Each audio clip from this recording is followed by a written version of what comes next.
नमस्कार शोधार्थियों।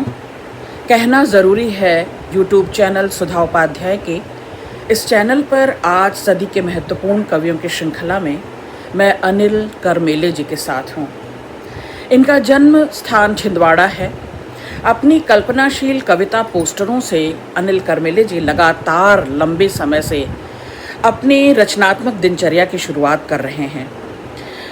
कविता को उसके पाठकों तक पहुंचाने का यह सार्थक प्रयास, ये प्रशंसनीय प्रयास वे लगातार सोशल मीडिया पर बेहद चर्चित और लोकप्रिय हो रहे हैं। कविताओं को चिन्हने, पहचानने की और उन्हें लोकप्रिय बनाने की, उन्हें दूर दूर तक पहुंचाने की ये जो मुहिम है, अनिल करमेले जी की ये मुहिम मुझे भाती है और मैं उनकी मुरीद होती हूँ। अपने प्रकाशित संचयन ईश्वर के नाम पर इनको साहित्य जगत में, आलोचना जगत में, कविता जगत में अच्छी पहचान मिली। अनिल करमेले जी बहुत बुरे दिनों में अच्छे दिनों की उम्मीद में सबसे अच्छी कविताएं लिखने का स्वप्न देख रहे हैं और दिखाते हैं।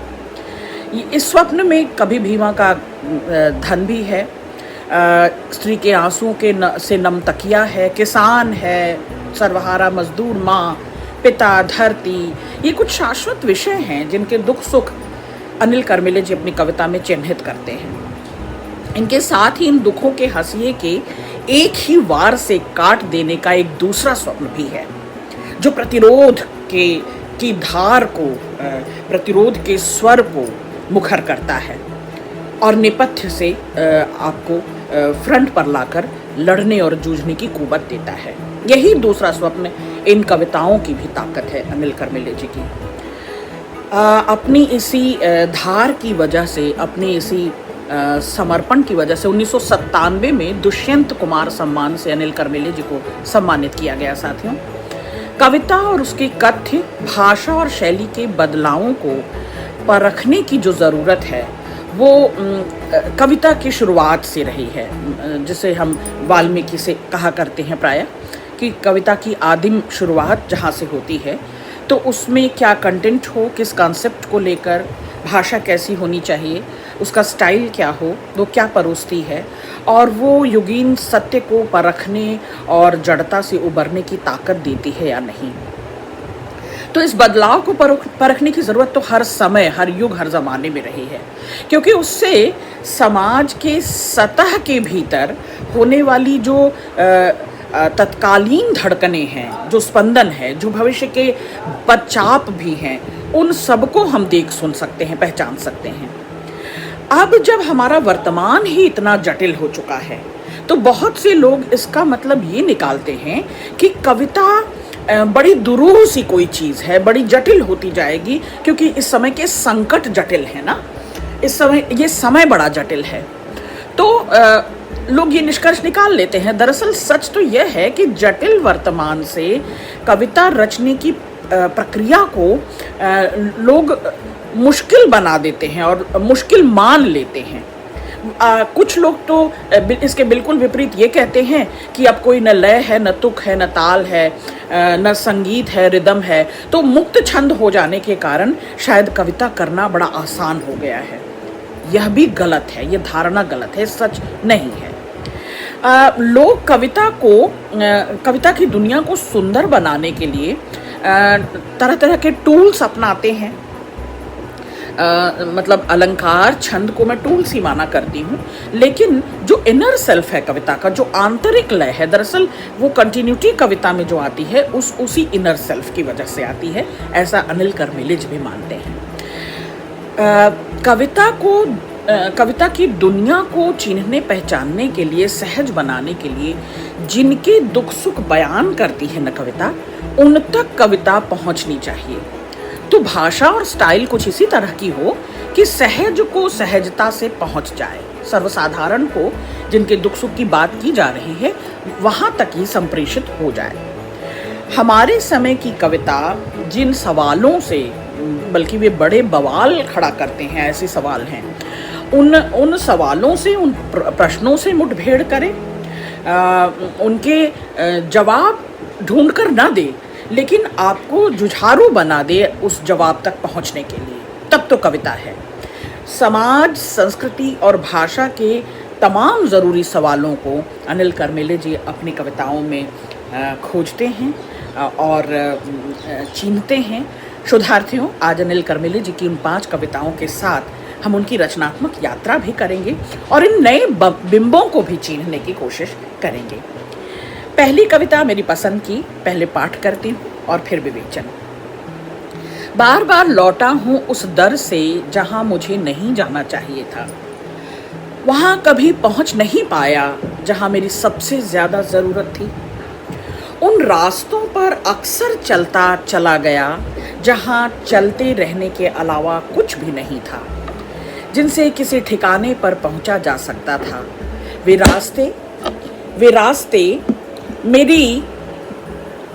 रास्ते मेरी नज़रों से हरदम ओझल रहे। जिनके साथ नहीं होना चाहिए था मुझे पल भर, वे मेरे दिन रात के साथ ही रहे। जो पुकारते रहे मुझको और अपने जीवन में मेरे लिए जगह बनाते रहे, मैं कभी नहीं सुन पाया उनकी प्रार्थना। मेरे सामने चकाचौंध रोशनी थी जो मेरे पीछे के अंधेरों से जीवन ले रही थी। जब मेरी आंखें अपने पीछे का अंधेरा पहचानने लायक हुई, मेरे सामने की रोशनी खत्म हो गई थी। अनिल करमेले जी इस कविता के जरिए भूत, वर्तमान और भविष्य की यात्रा तय करते हैं और किनके लिए, किनके साथ, कब कब कहाँ मौजूद रहना था, कब मुखर होना था, क्योंकि बोलते तो सब हैं, बहुत जोरदार, बड़ी ओज और तेज की भाषा में, ओजमयी भाषा में बोलते हैं। कब क्या कहाँ बोलना है, बस यही लोग चूक जाते हैं। अनिल करमेले जी उस ओर इशारा कर रहे हैं।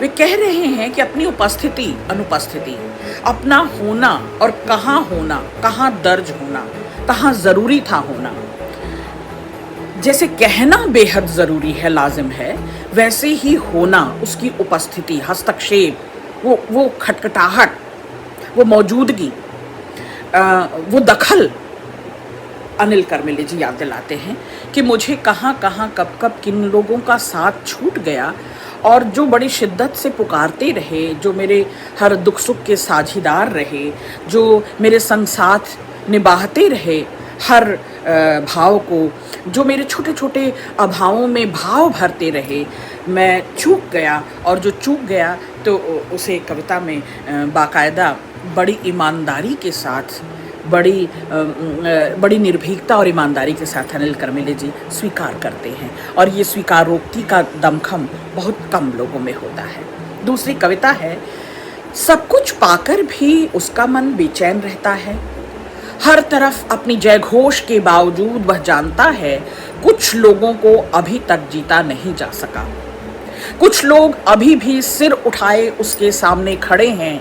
कुछ लोग अभी भी रखते हैं उसकी आंखों में आंखें डालकर बात करने का हौसला, उसके झूठ को झूठ कहने की ताकत, उसके अंदर के जानवर को शीशा दिखाने का कलेजा।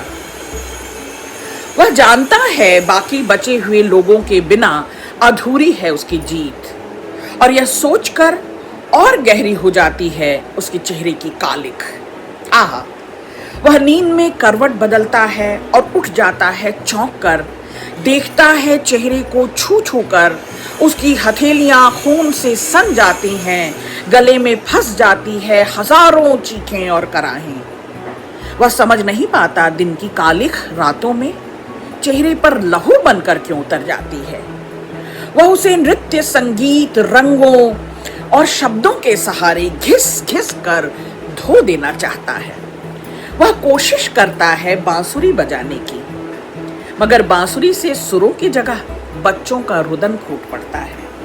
वह मुनादी की शक्ल में ढोल बजाता है और उसके भयानक शोर में सिसकियां और चीत्कारें दफन हो जाती हैं। वह मरे हुए कबूतरों के पंखों को समेटता है, किसी अदृश्य बिल्ली की ओर इशारा करता है। वह हर बार एक घटिया तर्कहीन बात के साथ कहता है, इस देश के लोग यही चाहते हैं। आहा, अपनी सार्वजनिक स्वीकार्यता के लिए अंततः हर तानाशाह संस्कृति के ही पास जाता है। बाकी बचे हुए लोग यह जानते हैं। साथियों, इसमें एक बड़ा कैनवास है राजनीतिक परिदृश्य का। वर्चस्ववादी राजनीति खेलते हुए, मुखौटे पहने हुए, बातों का बताशा बांटते हुए, जुमलों में और वायदों में और दावों में जो दावे किए जाते हैं, जनता इनकी शिनाख्त कर चुकी है। कवि तो करेगा ही, क्योंकि वो एक्स्ट्रा सेंसिटिव है, वो अतिरिक्त संवेदनशील प्राणी है, वह तो कर ही रहा है, उसकी जनता भी शिनाख्त कर चुकी है। क्योंकि जो बाकी बचे हुए लोग हैं वे हम जनता के लोग हैं, वे बाकी बचे हुए लोग वो वही अवशिष्ट हैं, उच्छिष्ट हैं, जो विशेष में नहीं आते, जो उस वर्चस्व की राजनीति को, उस पर्यावरण में पसरे हुए प्रदूषण की तरह घुसी बैठी मठाधीशी को शिनाख्त कर रहे हैं, पहचान रहे हैं। और वे ही जान रहे हैं कि तानाशाह नींद भर सोता नहीं, खलबली बेचैनी उसे मारे जाती है, खाए जाती है। वह अपनी ही बातों पर सशंकित है। वह जानता है कि उसने जो दावे किए, जो वायदे किए, वे कितने खोखले थे। वो अपनी सारी अनीतियों को, अपने अत्याचार को, अपनी अराजकता को उससे बेहतर कौन छीन सकता है, कौन पहचान सकता है। उसके बावजूद राजा की नींद इतनी गहरी है, राजा जो जनता से बरसों से मिला नहीं है, और जनता जो अपने दुख सुख का स्वांग करते हुए, उसका ढोंग करते हुए, मंचासीन वर्चस्व को ढोते हुए मूंछ की ताव में बैठे हुए इन तानाशाहों को देखती है। और जनता सब जानती है, क्योंकि जनता जगी हुई है। बेहतरीन कविता थी अनिल कर्मिले। अगली कविता है और थोड़ी सी अलग फ्लेवर की, शोधार्थियों मैं चाहती थी कि कुछ अलग अलग तरह के फ्लेवर इन 5 कविताओं में लाऊं, तो ये एकदम अलग फ्लेवर की कविता पढ़ती हूँ। अल्हड़ और मस्ती भरे दिन दर्ज है उस डायरी में, शीर्षक है डायरी। अल्हड़ और मस्ती भरे दिन दर्ज है उस डायरी में, इसी में पढ़ने का टाइम टेबल, छोटे होटलों, धर्मशालाओं और रिश्तेदारों के पते, प्रेम के दिनों के मुलायम वाक्य और दुखी दिनों के उदास पैराग्राफ बरसों इसी डायरी में जगह बनाते रहे। इसी में दर्ज हुई लाल स्याही की कई तारीखें वे निश्चित थीं महत्वपूर्ण साक्षात्कारों के लिए, मगर एक अदद नौकरी तक नहीं पहुंचा पाई। 90% लोगों की तरह मैं भी गलत जगह पर पहुंचा। प्रेम कविताएं लिखी गई इसी डायरी में, मगर कभी भी मुकम्मल नहीं हुई। इसी में शामिल हुए कुछ नए रिश्ते, कुछ असमय मृत्यु को प्राप्त हुए, शायद उन्हें कहीं किसी और बेहतर की दरकार थी। इसी में दर्ज हुआ बनियों, दूध वालों, दवाइयों का हिसाब, और 2-1 बार सुसाइड नोट के ड्राफ्ट भी लिखे गए इसी में। बुरे से बुरे दिनों में इसी में लिखी गई कविताएं, अच्छे दिनों की उम्मीद में। मैंने कहा ना, अनिल कर्मेले जी के परिचय को पढ़ते हुए, बताते हुए, अनिल कर्मेले जी बुरे दिनों में कैसे आस रखी जाए, कैसे प्यास रखी जाए, कैसे अच्छे दिनों का इंतज़ार किया जाए, उस स्पंदन को, उस धड़कन को, उस उम्मीद की डोर को पकड़े रहते हैं और दिल से दिलों तक की यात्रा कराते हैं। तो एक कालजयी कवि, एक दूरदृष्टा कवि निश्चित तौर पर उदासी के गीत गाते हुए भी उम्मीद और उमंग और उत्साह और जोश और उल्लास की बात करता है कि ठहरो, ठहरने का समय ज़रूर था। एक ये यति और गति का नियम जैसे होता है कि अल्प विराम भर था ये, एक यति आई है, फिर से गति पकड़ेंगे, फिर से जुझारू होंगे और अपनी उस उम्मीद को, लास को, उत्सव धर्मी जीवन को पा ही लेंगे। निश्चित तौर पर आस जगाती हुई, एक पॉजिटिव, सकारात्मक संदेश देती हुई कविता। मेरी पसंद की चौथी कविता है शोधार्थियों। हम उस मिट्टी में पैदा हुए मित्र, जहाँ महीनों पड़ोस से अंगार लेकर जलाया जाता था चूल्हा। जहाँ सूरज फूटता था औजार की नोक पर और धरती हरी हो जाती थी।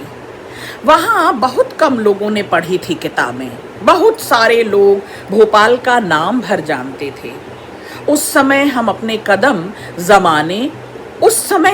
कदम जमाने और एक तरह से अपना कद ऊंचा करने की कोशिश कर रहे थे लगातार। हमारे पास उबी हुई शामें, गहराती हुई खाली और काली और बेचैन रातों के सिवाय कुछ सपने ही थे। मनहूस रातों की, दिल पर लगातार ठक ठक और बेहिसाब करवटों से घबरा कर ये सपने चढ़ते सूरज के साथ रोज बढ़ते और पश्चिम में सूरज के साथ ढह जाते। हमारे मन में हर सुबह उम्मीद के साथ छोड़ जाती पारे की तरह कई सवाल। इन फिसलते सवालों की दुनिया में हम बेकार थे और बेजार भी। और यह कहना भी सरलीकरण होगा कि हम दोपहर उम्र की तरह काटते थे। हमने अपनी डायरी में तमाम बड़े शहरों के निवासी अपने रिश्तेदारों के पते दर्ज किए। बड़ी ललक के साथ उन पतों पर पहुंचे थे कई बार और बहुत उम्मीदों भरी मगर बेहद मजबूर रातें गुजारी।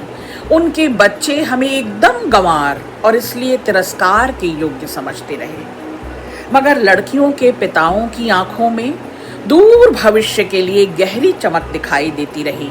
वे इतिहास की सारी नवाबी भूलकर बराबर मनुहार से भरपेट रोटी खिलाते रहे। हम बेहद मजबूर थे, मगर हमें लगा मजबूरी के भी कई रंग हैं। वैसी ही गहरी तासीर के साथ ग्लानि, शर्म और आक्रोश को दबाकर तन और मन को चूर करने वाले हमारी प्रेमिकाएं हमारे खालीपन से लगातार परेशान होने के बावजूद हम पर बेतरह विश्वास में मुब्तला थीं। वे पीली रंगत की इकहरी देह वाली बेहद शर्मीली लड़कियां थीं। छत से ताकना, हवा में चुंबन उछालना उन्हें जरूर आता था, मगर वे अंधेरे से डरती थीं और उजाले में ही अपनी ही देह से परेशान।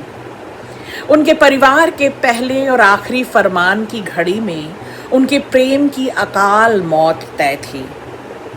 हमारे मन में अपनी मासूम आवारगी को छोड़कर उन्हें अपने बच्चे की मां बनाने का खूबसूरत सपना था।